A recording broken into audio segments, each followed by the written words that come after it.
I'm going in search of witches. Witches. Witches. I guess you found me out, huh? Yeah.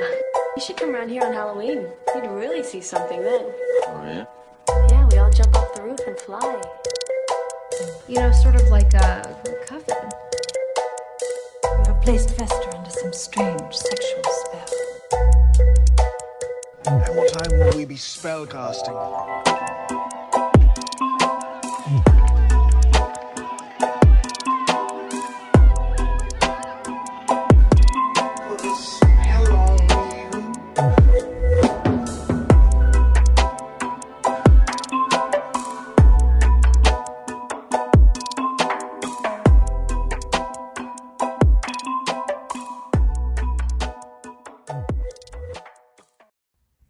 Hey there, witches, and welcome to Moonstone Witchery, the podcast where we chat about spirituality and witchcraft in a modern context. My name is Reverend Rian Lockard, and I am the head witch here at Moonstone Witchery. I am super happy to have you listening and joining me here today.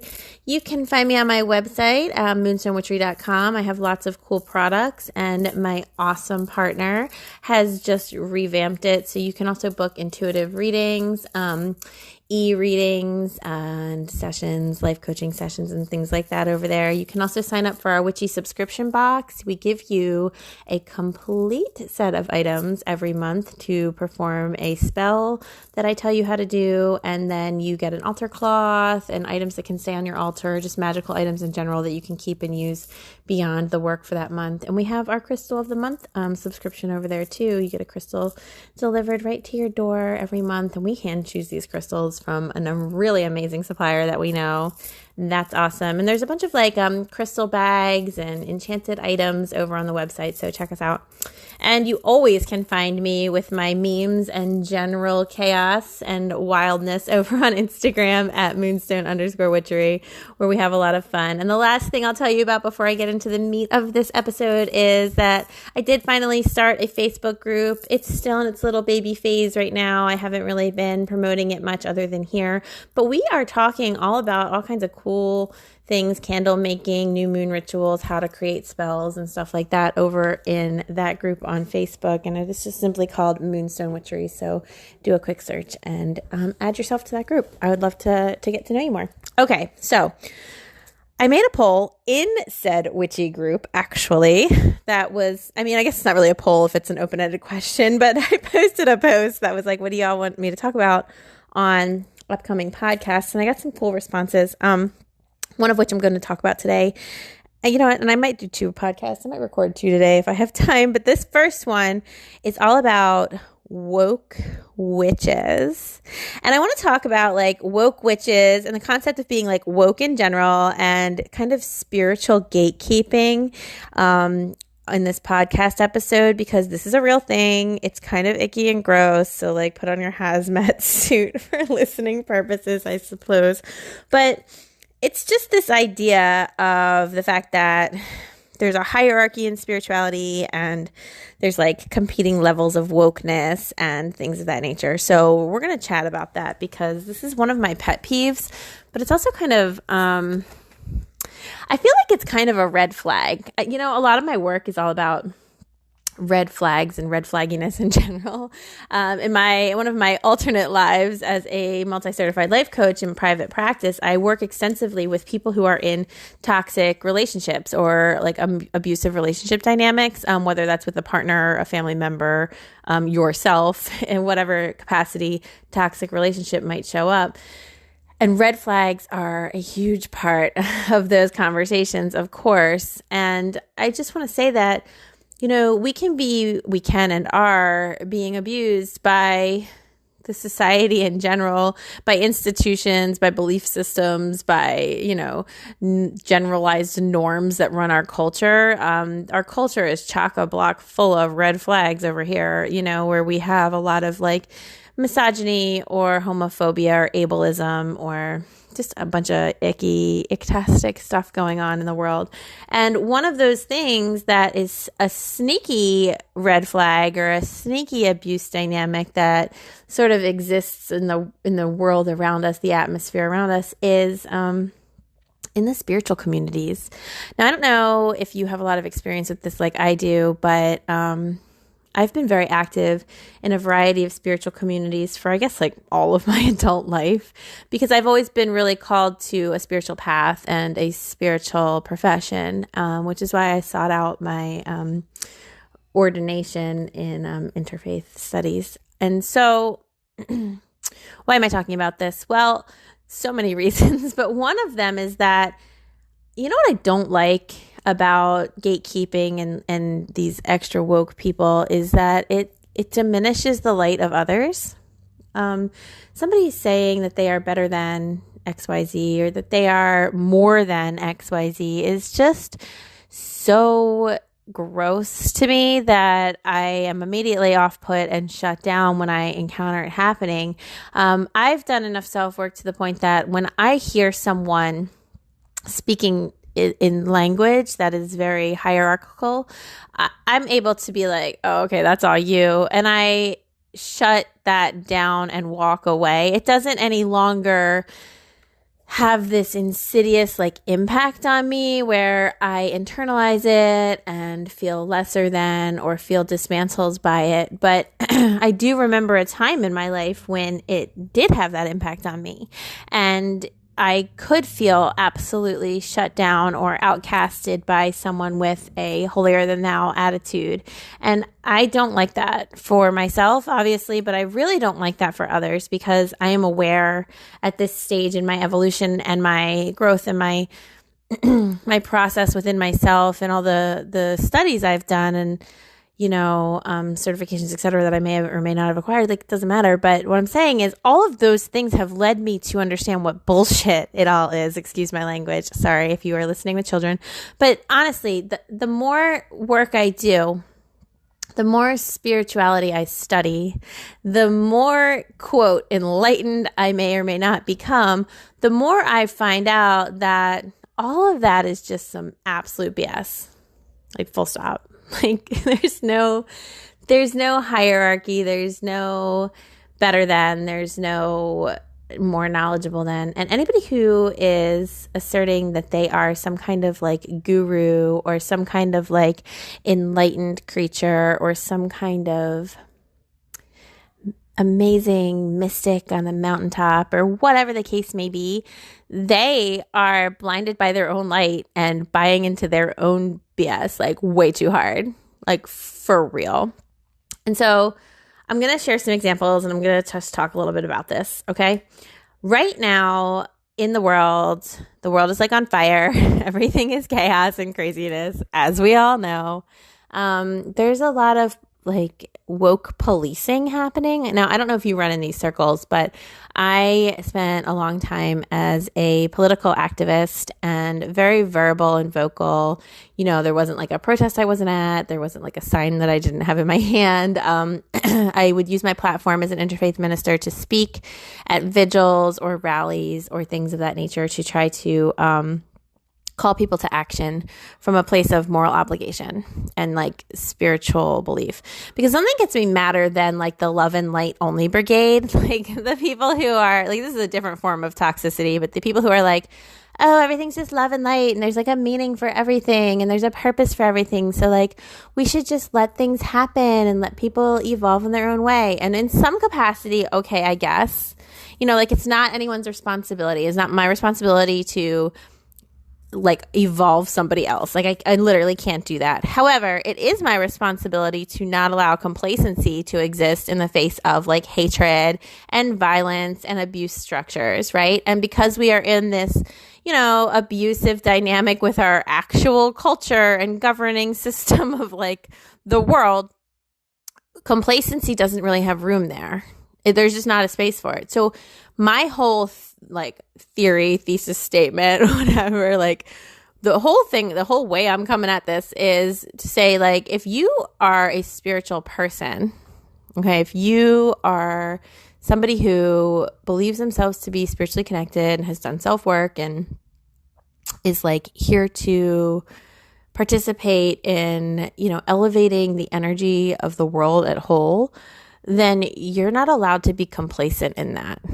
You're just completely not, right? If you are saying you're a spiritual person based in love and in light and in all that beautiful energy, and you allow there to be unchecked like racism or homophobia or unchecked hatred, abuse, inappropriate behaviors, sexual abuse, any kind of anything, even misogyny, even like patriotism, not patriotism, although yes, but I mean patriarchy, infrastructures or in your immediate sphere, if you're allowing these things to exist around you, you are not as spiritual as you think you are.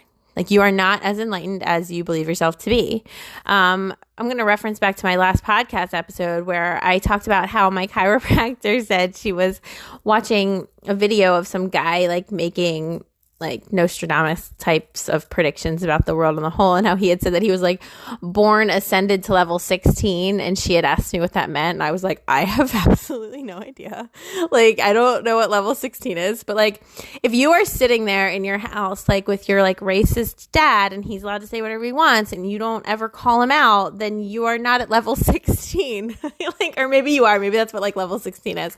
What I'm saying to you is like, there has to be an element, okay, and please hear me on this. There has to be an element of walking your talk when it comes to your spiritual work. So if you're going to say, like, I am here for love and I am here for, like, enlightenment and I am here for, like, everybody is one and unity consciousness, and that's the thing that really gets me about these people. It's like, they're all like, we are all one. We are all, part of unity consciousness, and you are me and I am you and I am the creator and you are the creator and we are all just one in this beautiful bubble. Then I want to be like, how can you tolerate anybody being treated as lesser than if that's the case? Like, hello, like knock, knock, knock. Is anybody home? Like, what are you doing? Like, why are you tolerating that? And is your self-advocacy so low that you're going to tolerate people treating you as lesser than? Because if you're tolerating it in yourself, and then if you're tolerating it in others, you must be tolerating it in yourself if we're all one, right? So it's like, where are you walking your talk? Where are you actually like putting your feet on the pavement and doing the actual work when it comes to holding the world around you, your immediate sphere around you, accountable? And, when I got really depressed when the current administration got into office, I was talking to my guides and I was like, what in the actual F is happening right now? Right? Like, and then it was like, I said to them, like, why does everything feel hopeless? I'm out here advocating. I'm using my profession as leverage to try to like make a difference. I feel like I'm just yelling into the void, and they said a couple things to me that I'll share with you. My guides told me, like, you can't watch the void change because the nature of the void is that it's like trapping the light within it. But once it gets enough light in there, it does begin to shift. So they were very much like, don't forget to have faith.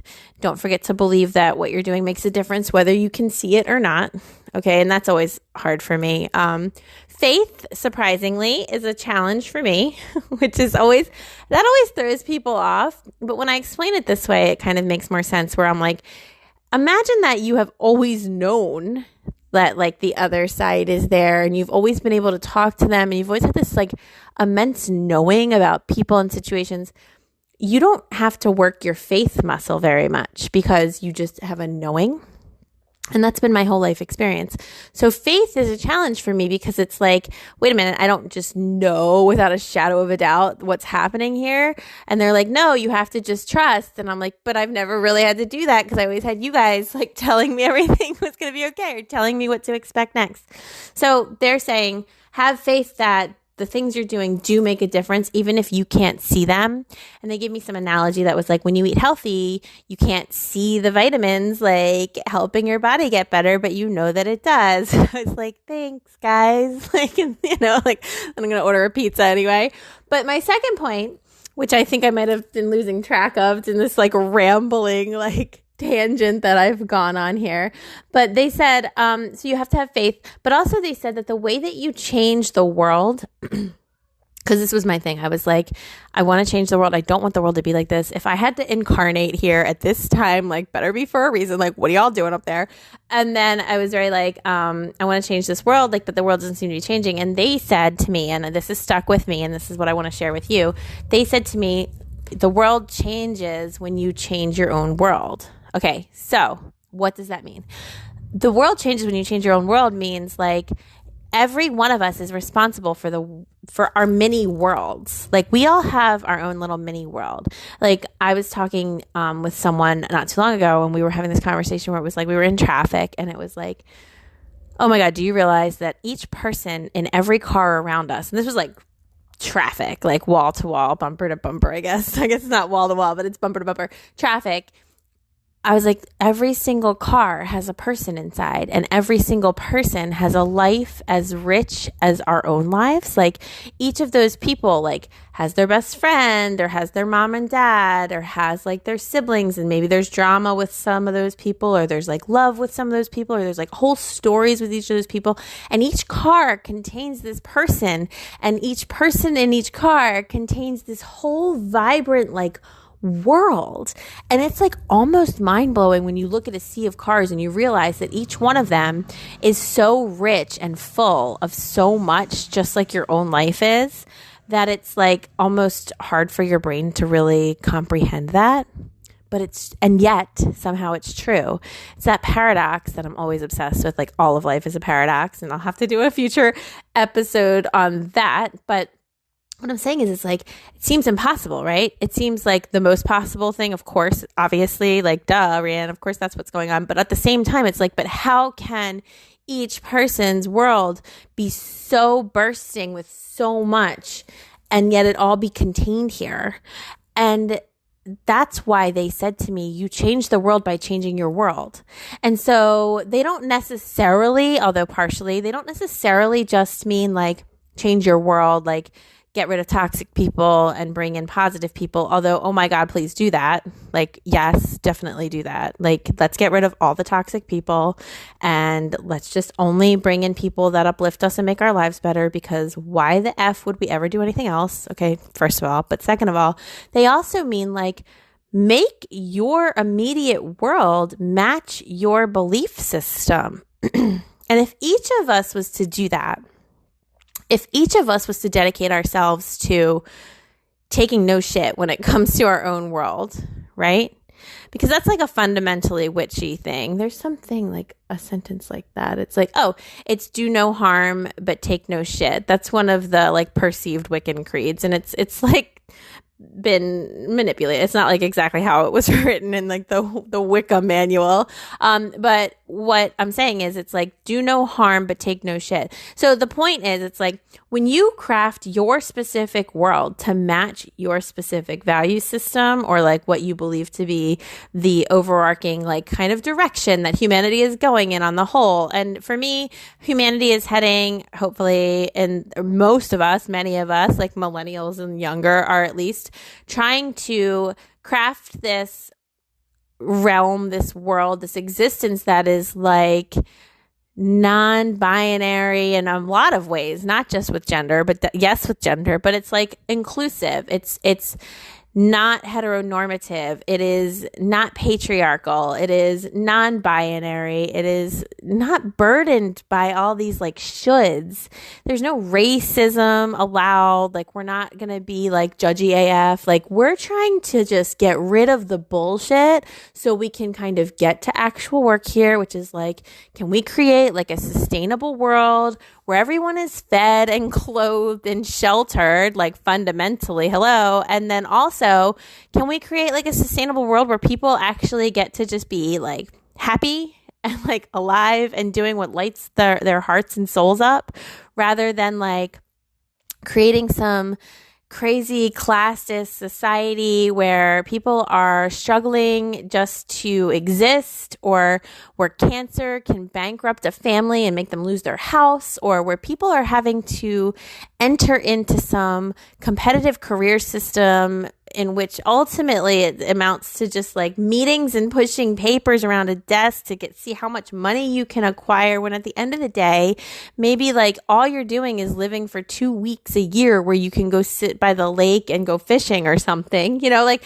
how is this like what our life structures are about? And I understand that I'm kind of like off again, but what I'm trying to say is, like, if you believe that each person here has an innate contribution to make to the world, and that innate contribution like lives inside their souls and just sparkles there, asking to be breathed into life, and that in order for them to breathe that innate contribution into life, they have to like dig through all these barriers, such as their like gender identity or their sexual orientation or their class or their race or their whatever, just to be who they're supposed to be. If you think that's kind of like messed up, and like, wouldn't it be nice if we could eliminate all these structures that make it so hard for people to just be okay? Then like what your guides, or my guides at least, are asking us to do is to just start at home, like start where we're at. And like when we hear someone say something that's like reinforcing paradigms that are designed to keep people trapped and pushed down, that we just say, hey, maybe you just don't want to reinforce that paradigm. Like, if every single time someone around us was super problematic in some way or another, if we could like gently point that out to them, can you imagine how different the world would be? Now, I'm not crazy and delusional here, and I'm trying to eliminate the word crazy from my language. So if you hear me say it, please know I've already heard myself, and I'm like, oh, whoops, I don't want to say that because it's like another problematic phrase. But I'm not delusional, right? Like, I don't think that everyone is going to receive us with like a bouquet of roses and be like, thank you so much for pointing out my like racism. Like, I understand how this goes. Okay. Like I know, trust me, I've spent probably years of my life arguing with people on the internet, which is really just like has pros and cons to it, but mostly cons. I know that it's not always going to go that way, but what I also know is that like sometimes when we're standing up for what we believe in, or when we're approaching someone, number one, we can do this with kindness and compassion. It doesn't have to be this big, scary, dramatic thing. We can just go, oh, I don't really see it that way though, Dad. Like, I just think that everybody has the right to be seen for who they are rather than what they are. Like, it could be like a super simple little comment. But I also know that like, number one, so it doesn't have to be like combative, but number two, sometimes we're making those statements not because we actually are going to get anywhere with the person we're talking to, but because someone else is listening and we can get through to that person. See, sometimes I'll argue with people on the internet now, and I know there's no point in me engaging with the person I'm arguing with, but they are certainly going to dig themselves into a pretty little hole. But I will argue simply for the fact that I know someone else is reading that, and they need to know that there's a person that exists in this world who will stand up for them and advocate for them on their behalf when they can't do it. And I think that's just as valuable, if not more so, than actually trying to convince the person themselves that they're wrong. So when my guide said, the world changes when you change your world, what they meant was like, are you demanding that your immediate sphere does its best to rise to the occasion? Are you demanding and leading by example and teaching through your actions and your words how to be in this world? Like, are you showing up as the world that you want to live in? And like, that's a lot. And my answer is like, mostly, yeah, like I'm probably at 90 something percent. But also you got to realize that this is my whole career. My entire career is like witchcraft, spirituality, life coaching, ministering. Like, that's my whole career. So I am in a special position where I can show up like that all the time. You don't have to be perfect in order to make a difference. And that's why they said to me, like, you might not see the void shifting, but the void is changing whether you see it or not. Like, I'm not the only one here that needs to know what's going on. They're just like, keep contributing. It makes a difference. And so that's what I'm trying to share with you. Like, keep contributing. It makes a difference. But so I want to go back a little bit further, though. How do we know what we're contributing to? How do we know what we believe in? How do we know what energy we want to bring to things? Well, this is why I say witchcraft is self-work. And this is all very connected to witchcraft, because when we are trying to figure out, like, how to do a spell or perform a ritual or connect to our guides or do anything spiritual, we have to say to ourselves, like, well, what am I calling forth? What energy field am I in right now? What energy field do I want to be in? What am I creating? What am I calling forth? And that requires a lot of introspection and self-reflection. Because if you can get out of your own way enough to bypass your initial impulse to perhaps do some kind of shady magic on someone and instead do some kind of like magic that gets to the root of actual love or actual like goodness, then you've done a lot of self-work. A lot of people will want to like hex somebody or like banish them from their life or whatever over minor, like super small things. And what I want to say is like, what's going on within you that you're kind of like ready to punish another person for their own behaviors when you might not understand necessarily where they're coming from or what's going on? Are you able to just bless yourself instead to get yourself out of it? Are you able to love yourself enough to bless yourself instead of being punitive towards others? Because any kind of action that we take against another person is really ultimately born and bred from our own ego. And this is where I circle back around to the conversation about like woke witches, like outwoking people or like woke people in general. So let's define our terms. Gatekeeping is the act of standing at the door, standing at the gate, and saying who is and who is not allowed admission into your secret club, right? And so gatekeeping exists within all marginalized groups. It's just this weird byproduct of being part of a marginalized group. It's almost like, are you marginalized enough to be like in the cool kids club? And this happens when people in such a marginalized group have such a chip on their shoulder and are fundamentally, honestly, they're just so hurt and shut down because of how the world has treated them that they bring that energy to what they're doing. It's sad. It's unfortunate. It's something that we have to teach our children not to do even. It's like, you know, if you've ever been with children and one of them will go, well, he hit me, so I hit him back. The thing I always say to children in that situation is if you didn't like him hitting you, why would you do that back to him? You're just being the same as him. Right? But this is hard. This is a hard concept. And so some people are like, well, if you're going to marginalize me, then I'm going to marginalize you. Or they just unconsciously bring that energy with them. And so then there's gatekeeping where they're like, it ultimately, by the way, this comes from a scarcity mentality. I will talk forever about a scarcity mentality versus an abundance mentality. And if you can kind of get right with yourself and determine whether you live in a scarcity mentality or an abundance mentality, your life will shift dramatically. Scarcity mentality tells us there's not enough of blank anything. There's not enough love. There's not enough money. There's not enough, I don't know, trust. There's not enough, whatever it is. There's only a certain amount and I have to hoard it. So people who have a scarcity mentality are very conditional with their love. They are it's hard to persuade them to have generosity in a lot of situations. Somebody with a scarcity mentality might be very generous in one area, but very like stingy in another. So they'll be giving with their finances, but they'll be like completely miserly with their love. So it's something for you to pay attention to. But ask yourself this, like if you fundamentally feel like there's enough or if you're fundamentally afraid that there's not. And so any kind of gatekeeping comes from like a scarcity mentality where it's like, well, we don't want anybody to be able to be in this group because we're marginalized. Now, the very nature of it is that, that you are marginalized. And so there is a lesser number of you all, but anybody who feels marginalized is marginalized. There's no justification for whether or not somebody feels marginalized. If they feel marginalized, it's my opinion, like they belong. I don't care what other credentials they bring to the table. If you're feeling like an outcast from something, then come be with the other outcasts. Like outcasts who are outcasting other outcasts is like just like some type of mindfuck for me. Like, what are we doing here? I am very anti-gatekeeping. I find it really problematic. There's gatekeeping in the LGBTQ community as well, and across on many levels actually. The older gays that I know are very like judgy about like pronouns and like all the different variations of self-identifying, like pansexual or bisexual versus like lesbian versus gay versus like, you know, asexual, whatever. There's a lot. They're like, why do we need so many labels? Like, it's just too much. Like, everybody's getting hyper fixated on labels. I understand. But labels are helpful for some and then they're not helpful for others. And there's room for both, right? See, there's the abundance mentality. Like, it's fine. Like, if it helps you, cool. If it doesn't help you, cool. Like, we're all fine here.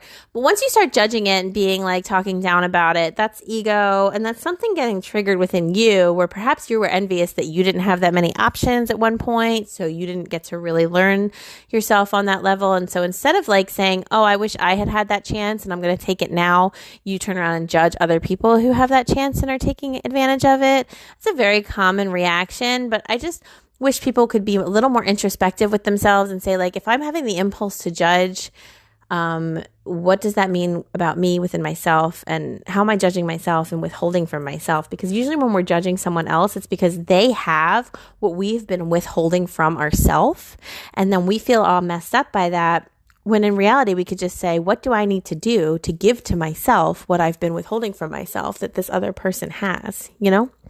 So when someone's gatekeeping, they're saying, you don't deserve to be in here, or you're not good enough, or you can come in, but you have to sit with the other like newbies or whatever it is. And I just am not into it. I'm really just not.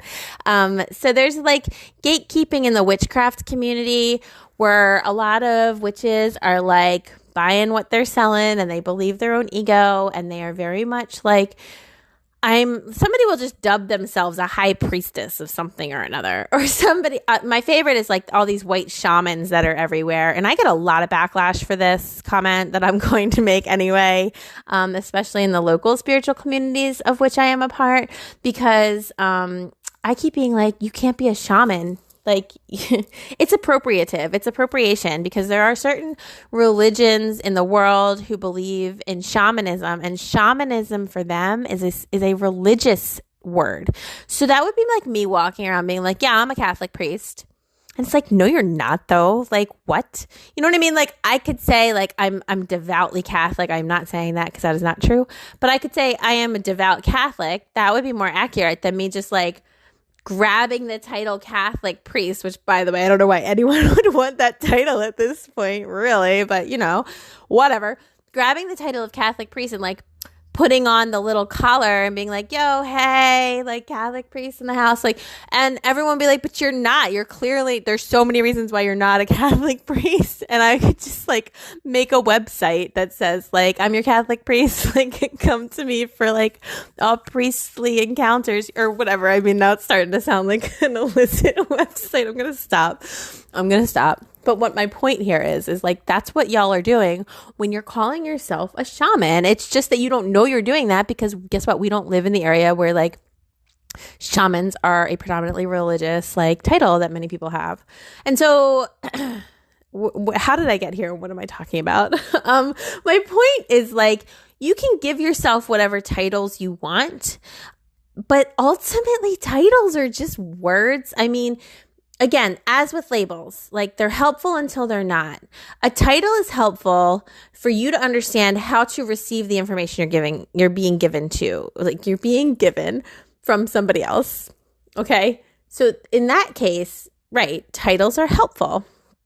So when I say to you, I'm a psychic intuitive medium and I'm multi-certified life coach and whatever my other thing is, I interfaith minister. I have to like, y'all, whenever I make a recording for you, I have to like remind myself of what my titles are, because I know it's important. I know it helps everybody understand where I'm coming from and like the foundation of which I like build upon, like where my opinions are formulated and like the learning that I've had.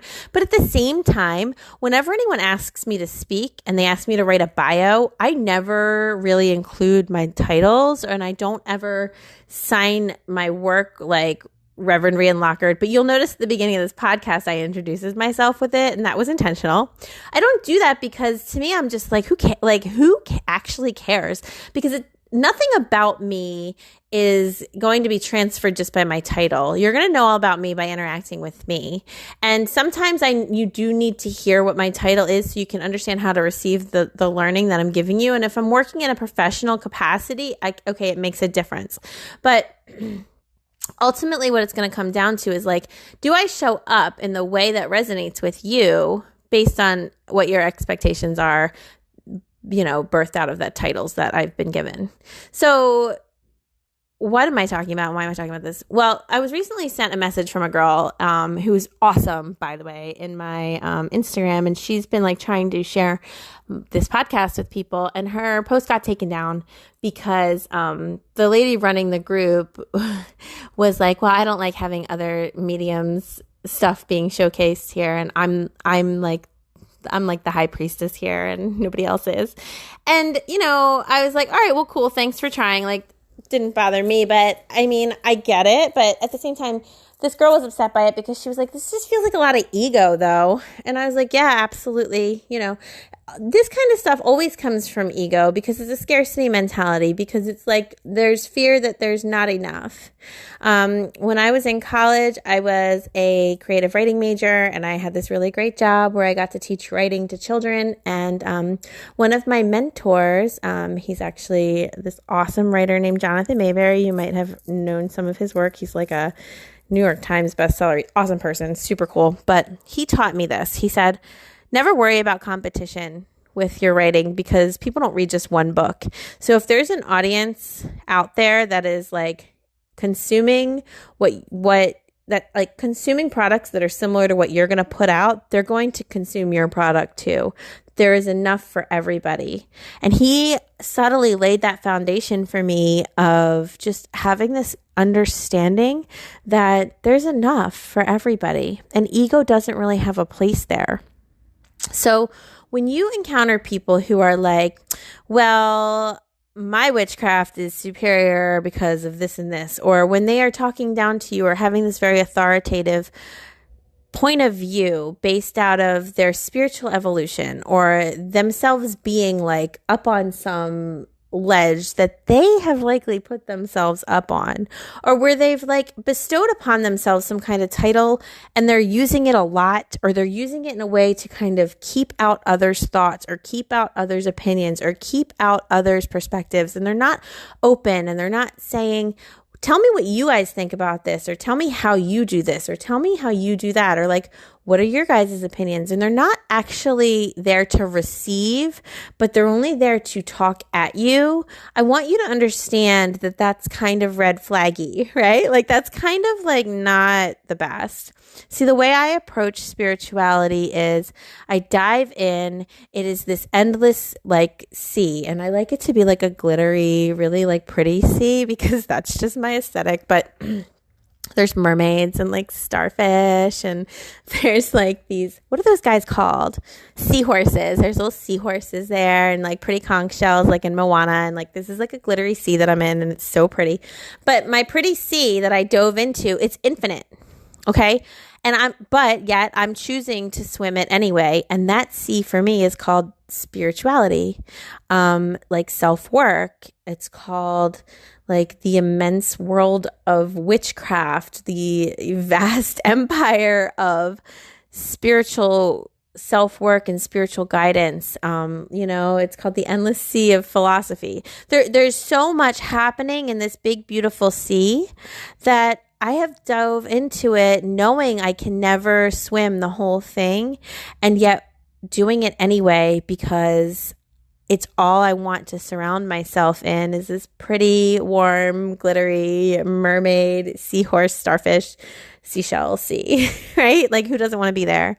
But for me to say, I'm queen of this sea, I know everything. If you want to enter the sea, like you must answer my questions correctly. Or if you want to enter the sea, you have to only do it if you're going to follow me because I know all of it. Well, number one, inaccurate. None of us know all of it. It's literally impossible. But number two, like, do you really want the burden of leading people into the depths of this sea when you yourself know that you haven't actually figured all of it out?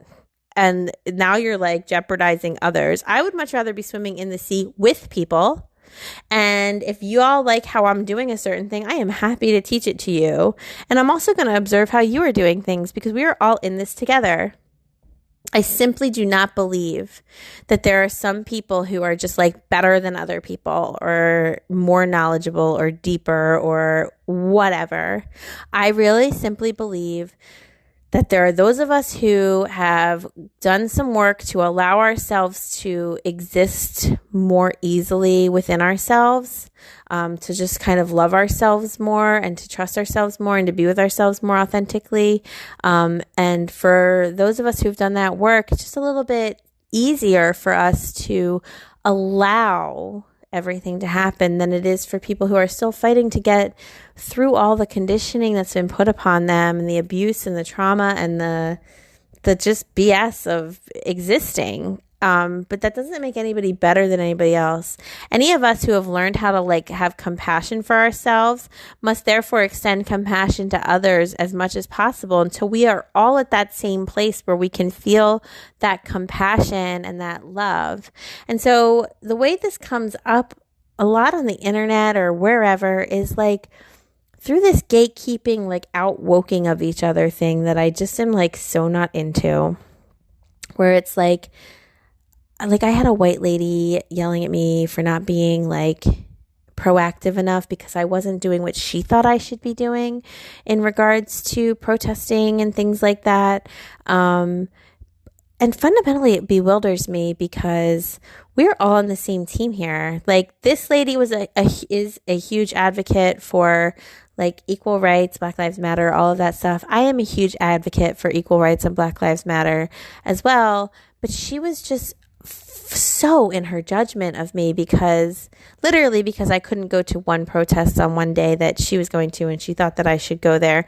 Now, full disclosure, this girl and I used to be in a relationship, so she's got other drama happening. But my point here is how are you going to outwoke me when I am trying in my own way, and there are many ways that we can all contribute. When you are judging someone else for not doing something the same way you would do it, it's kind of a really big problem because it doesn't mean they're not doing anything. And so whenever I find that I'm judging myself or I'm judging someone else, I ask myself in what ways am I being cruel to myself? In what ways does this speak to my self-work? In what ways is this actually dredging up what I need to be doing better, And so if you encounter any kind of spiritual group or any kind of spiritual person or a page or a website or a book or a document or something that is making you feel less than, is making you feel not good enough, it's making you feel not woke enough or not spiritual enough or whatever, I want you to just remind yourself that there is enough of everything to go around. And you are not lesser than, you are not anything that is negative. You are learning, you are on your path, and anyone who's going to tell you that they are better than you, I want you to not believe them because of the fact that they told you that. Because to me, that means what they're doing is they're advertising that they actually don't get it yet. They actually don't get it. Anyone who's spiritual and is willing to call themselves a guru doesn't actually get it because that's not legit. When you are at that level, you don't want those titles because you understand how meaningless they are. And you actually understand no, whoa, I actually don't know anything. I'm just ambling through with the best attitude I can. And fundamentally, that's all it is. So please don't allow gatekeeping to prevent you from embracing yourself. I don't want you to compare yourself to any other witch or any other spiritualist or any other psychic or anybody. Comparison, there's that old quote that says comparison is the thief of joy, and that is so true. I don't want you to compare yourself to anyone but yourself, if anything, and I only want you comparing yourself to yourself if you're doing it in a way that is designed to empower yourself. And what do I mean by that? Well, what I mean is I want you to compare yourself to yourself by saying, a year ago, I never would have been brave enough to do this. Look how far I've come. And then to get to be proud of yourself for a hot second, because there's not enough of that happening in the world. I want you to be able to look at yourself and to see yourself with absolute adoration and just love. And I want you to cherish yourself the way that your guides and your guardian angels look at you. And I want you to know that you belong in any circle that you choose to be in. You don't have to earn your way there. Okay? You don't have to validate your existence. You are valid just because you exist. And there's nobody who can tell you that you're not good enough. And I just want you to keep learning The biggest question I get asked, and this is actually what the next podcast is about. Hopefully I'll get a chance to record it, but maybe not today. The biggest question I get asked is by baby witches who are telling me, like, where do I start though? And I always say the same thing, and I'm going to say it here, and we'll chat about it a little bit more in greater detail, okay, next time. But you start just by beginning, right? I feel like I'm talking in riddles, like I'm like the Sphinx or something, but truly, like, you start by beginning. You start by acknowledging that you want to start, and then you just do it. I want you to, like, let yourself have permission to explore whatever it is that you're interested in. Gatekeeping or not, you are welcome in all spaces. And if you encounter a space that you're not welcome in, that's a space you do not want to be in, because they don't get it yet. And you do. And I know you do, because you just listened to this podcast and you totally nodded your head and were like, yeah, right, that makes so much sense. And so we are all on the same page. So if you find a space that you don't fit into, oh my God, well, that's a blessing, because they don't actually get it. And they're actually preaching and teaching ego more than they are inclusivity and abundance. And that is a dead end road. Abundance is the path towards freedom and openness and infinite possibilities. Scarcity is a road to nothing but, like, fear and pain and sadness and more loneliness. And it can masquerade. It has many faces, but scarcity will always lead you to, like, a lonely, empty place. And abundance will always bring you connection and love and fulfillment and self-actualization. So try to remember that as you navigate this world of spiritual growth and development, and try to be as abundant as you can with yourself and with everyone you encounter. And that doesn't look like always being nice. What it looks like is holding others accountable with space for their own humanity. It looks like standing up for what you believe in while extending compassion for someone to have not already been there. It looks like demanding that the world meets you where you're at or rises to the occasion, doesn't get away with BS anymore, but also doing so in a way that allows there to be room for humanity and for people to be people and for people to learn and have flaws and to show up and to try their best, but to maybe not always be perfect. But abundance requires that we have room for all of that. We have room for growth, because if there's growth, that means there's fault and error, but there's growth too. So it's beautiful. And we have room for people to make mistakes, but if there's mistakes, that means they're trying, and that's great.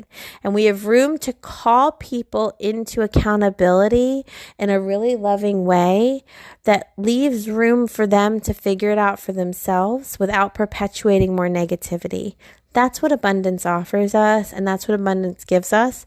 And that is how we change the world, by changing our own world. And that is how we eliminate gatekeeping, and we stop worrying about who's more woke than who, and we just show up living the life that we want the world to be in, and, like, vibrating at the frequency that we want everyone to join us at, because we know that there is enough. So thank you for listening to this. Thank you for listening to the podcast.